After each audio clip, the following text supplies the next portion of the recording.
Hello दोस्तों, Sushila study channel में स्वागत है आपको। तो आज हम आपको बताने जा रहे हैं वैदिक वनस्पतिक विज्ञान के ग्रुप ए के फर्स्ट यूनिट के second question. Like share subscribe comment करना ना भूलें, ज़्यादा से ज़्यादा शेयर करें। तो हम देखेंगे क्वेश्चन, वनस्पतिक शास्त्र के प्राचीन भारतीय ऋषियों के ज्ञान की जानकारी। तो देखेंगे इसमें कि प्राचीन भारतीय में ऋषि मुनियों का वनस्पतिक विज्ञान में गहरा ज्ञान है। वे न केवल पौधों के औषधि गुणों को जानते हैं बल्कि उनका वर्गीकरण और संरक्षण भी करते हैं। तो देखेंगे वेदों में विशेष रूप से अर्थवेद में पौधों को देव स्वरूप माना गया और उनका उपयोग धार्मिक अनुष्ठानों में किया जाता है। सुश्रुत संहिता, इस ग्रंथ में 700 से अधिक पौधों का वर्णन है जिनका उपयोग औषधीय प्रयोजनों के लिए किया जाता था। चरक संहिता, यह ग्रंथ पौधों के लिए वर्गीकरण की एक प्रणाली प्रस्तुत करता है जिसमें आवास, फूलों फलों की उपस्थिति में प्रजनन को मानदंड के रूप में उपयोग किया जाता है। संरक्षण, प्राचीन भारतीय ग्रंथों में पौधों के संरक्षण पर भी जोर दिया गया है। मनुस्मृति में हरे भरे पेड़ों को काटने को पाप बताया गया है। वनस्पतिक विज्ञान का प्रायोगिक स्वरूप, प्राचीन भारतीय ऋषि मुनि पौधों की पहचान, वर्गीकरण और उनके औषधि गुणों का अध्ययन करते हैं। इथनोबॉटनी, यह पौधों और लोगों के बीच संबंधों का अध्ययन है। प्राचीन भारतीय ऋषि मुनि पारंपरिक औषधि पौधों के उपयोग का दस्तावेजीकरण करते हैं। महत्वपूर्ण ऋषि, महर्षि अगस्त्य, चरक और सुश्रुत जैसे ऋषियों ने वनस्पतिक विज्ञान में महत्वपूर्ण योगदान दिया है। अगस्त्य संहिता, इस ग्रंथ में विद्युत का उपयोग इलेक्ट्रोप्लेटिंग के लिए करने का विवरण मिलता है जो दर्शाता है कि ऋषि अगस्त्य ने बैटरी और विद्युत ऊर्जा के बारे में भी ज्ञान रखते हैं। फिर देखेंगे तीसरा क्वेश्चन, वनस्पतिक शास्त्र के प्राचीन भारतीय पारंपरिक ज्ञान के स्रोत जैसे वृक्ष, आयुर्वेद, कृषि, पराशर। प्राचीन भारत में वनस्पतिक शास्त्र यानी कि बॉटनी का ज्ञान वृक्षायुर्वेद और कृषि पराशर जैसे ग्रंथों में मिलता है। वृक्षायुर्वेद पौधों के विज्ञान पर एक प्राचीन ग्रंथ है जिसमें 170 से अधिक पौधों की प्रजातियों का वर्णन है। वृक्षायुर्वेद, यह पौधों के बारे में जानकारी प्रदान करता है जिसमें उनके वर्गीकरण, उपयोग और रोगों के बचाव शामिल है। इसमें जड़ी बूटियों, झाड़ियों और पेड़ों सहित विभिन्न पौधों का वर्णन है। यह पौधों की नर्सरी, जैविक उत्पादन और पारंपरिक तरीकों पर भी प्रकाश डालता है। वृक्षायुर्वेद का ज्ञान प्राचीन भारत में ऋषि, कृषि और बागवानी प्रथाओं के लिए महत्वपूर्ण था। कृषि पराशर, यह कृषि के सभी पहलुओं पर एक व्यापक ग्रंथ है जिसके बीच चयन, जुताई, सिंचाई और फसल संरक्षण शामिल है। इसमें अन्न के महत्व और कृषि के माध्यम से खाद्य उत्पादन पर जोर दिया गया है। यह ग्रंथ कृषि के क्षेत्र में प्राचीन भारत के ज्ञान और प्रथाओं को दर्शाता है। कृषि पराशर में कुल 243 श्लोक हैं। देखेंगे चौथा क्वेश्चन, भारतीय प्राचीन पारंपरिक खाद्य और औषधीय पादप।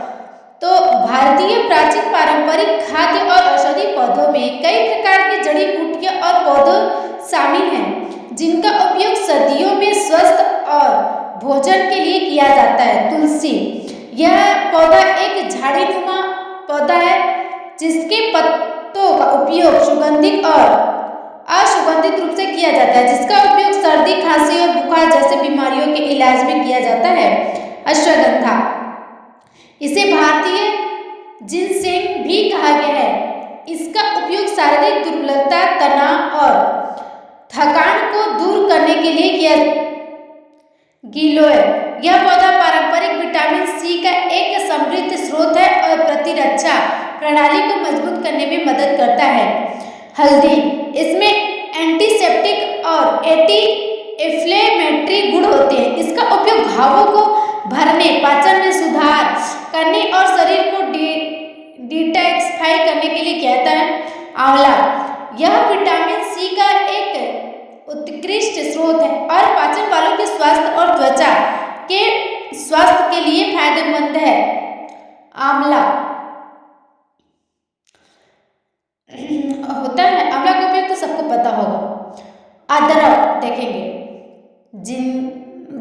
इसका उपयोग पाचन में सुधार, मतली को कम करने और सर्दी और खांसी से राहत पाने के लिए किया जाता है।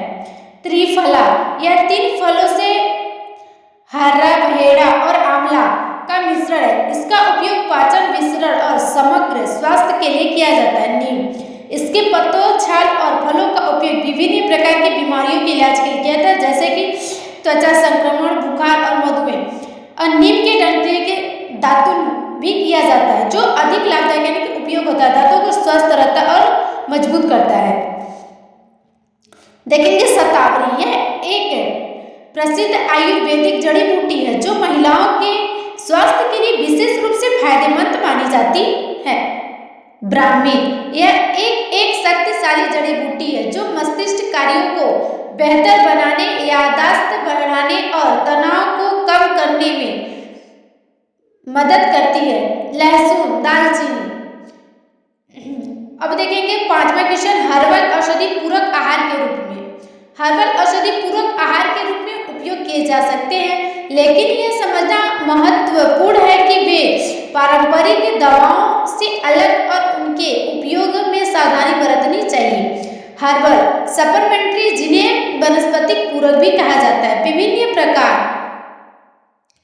हर्बल सप्लीमेंट्री पूरे पौधे या पौधे के हिस्से से बनाए जा सकते हैं और कैप्सूल, टैबलेट, तरल पदार्थ या पाउडर के रूप में उपलब्ध हो सकते हैं। उपयोग, इनका उपयोग विभिन्न स्वास्थ्य स्थितियों के लिए किया जाता है, जैसे कि पाचन में सुधार, ऊर्जा बढ़ाना, त्वचा के स्वास्थ्य को बेहतर बनाना और प्रतिरक्षा प्रणाली को मजबूत करना। सावधानियां, हर्बल सप्लीमेंट्री का उपयोग करते समय सावधानी बरतना आवश्यक है। कुछ हर्बल सप्लीमेंट्री दवाइयों के साथ प्रक्रिया कर सकते हैं या दुष्प्रभाव पैदा कर सकते हैं। नियमन, हर्बल सप्लीमेंट्री खाद्य और औषधि प्रशासन द्वारा नियमित नहीं होते, इसलिए उनकी सुरक्षा और प्रभावकारिता की गारंटी नहीं होती। सलाह, किसी भी हर्बल सप्लीमेंट्री का उपयोग करने से पहले डॉक्टर या किसी स्वास्थ्य देखभाल पेशेवर से सलाह लेना उचित है।